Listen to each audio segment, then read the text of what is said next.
Moria Goblins are awesome. They are one of my favorite factions. In this video, I am going to be showing you how to paint these 3 different color schemes.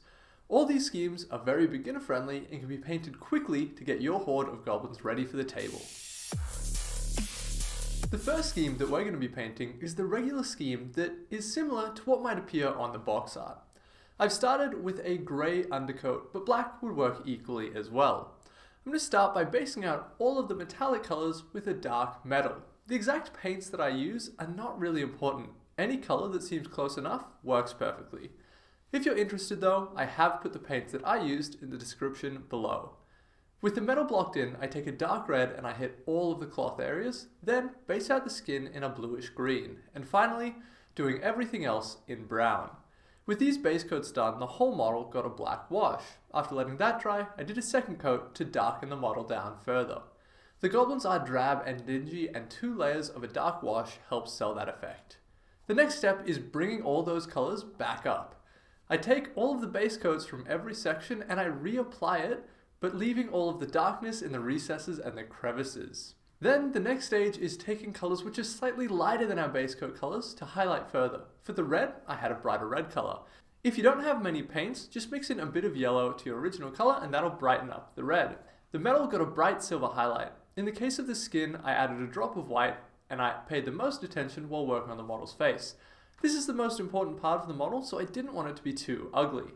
Finally, I dotted the eye with a bit of off-white, and this goblin painting is done. This guy looks pretty good, but honestly I'm not a fan of painting things like the box art. I find that they never catch people's attention. This next paint job is the same amount of time and skill, but is way cooler simply because it's more unique. Let's get into it. This goblin got a grey base coat, just like the last one. I'm using this to my advantage, and I'm going to leave all of the metal grey. If you're planning on painting a lot of models, choices like this are key to saving time. I painted all of the cloth in yellow. Normally yellow paints can be a pain to work with because they take heaps of layers, but I found that Games Workshop's Avalon Sunset is great for quick base coats like this. I wanted to do something unique for the goblin skin, so I did a regular human skin tone. I haven't seen this before and I thought it looked pretty wicked. I blocked in the arrows, bow, and hair in brown and decided that all of the leather would be black.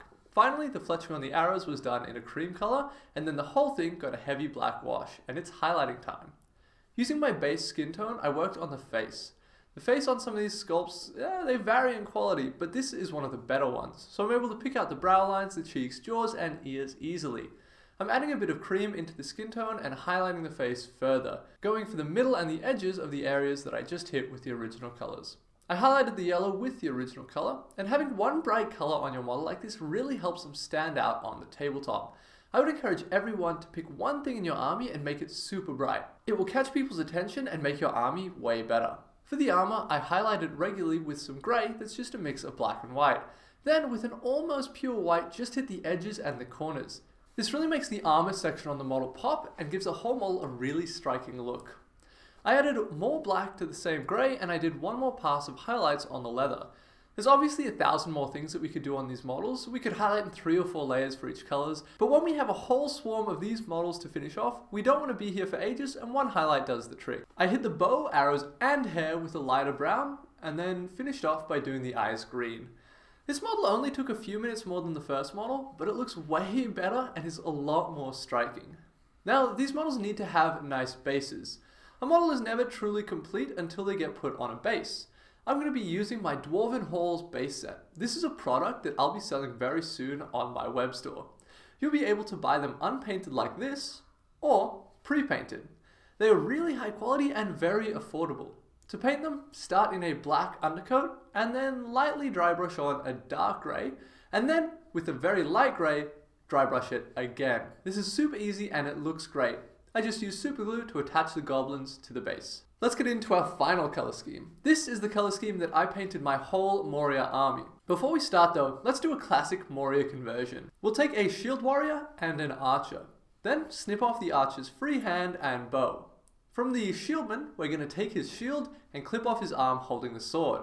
After smoothing down the nub on the shield, just glue the shield into the old bow hand and then glue the sword arm onto the other arm stump. This is what our conversion looks like. This is a great way to help break up some of the repeated poses, and if you wanted to go further and add a cape, or maybe a more elaborate base, this model could easily turn into a captain. I based out all of the armor with this strong yellow. When I'm painting orange, I don't start with orange paint because generally it has terrible coverage and it takes way too many layers. By starting with yellow, I save a lot of time. If you're going to go for a darker orange, maybe start with a brown instead of yellow. To contrast with the future orange, I'm doing all of the cloth in blue, and all of the leather goes in brown. Finally, I do a skin in a classic Goblin Green color. This bright color pops, but not too much to make the model busy. With the rest of the base colors down, I go in with orange. I left this till last because I would prefer to spill over the orange onto other colors than have the other colors spill over onto the orange. It's way harder to clean up orange than it is to clean up the other colors. At this stage, we're looking pretty horrific, but let's hit it with a heavy black wash. Any bits of white poking through from the undercoat tend to disappear here, so it isn't important to get perfect coverage everywhere, especially in the deep cracks because they have been covered by the wash. With that dry, I go in and I start highlighting. The orange goes on all the edges and on the raised armor. Goblin armor is super easy to highlight. It's a great place to practice if you're new to painting. After doing one pass with the orange, I go into the areas that I want to be the brightest and I add a second layer of orange. This brings it up to full opacity. So we don't need a brighter color, we just need to have a more consistent color. For the blue, just add a bit of white into the base color and highlight the cloth, and then add a little bit more white and you get an even brighter highlight. The skin just gets highlighted in the original base coat color, and same with all of the leather. The arrow fletching gets addressed here, and with that done, the whole model can be glued onto its base.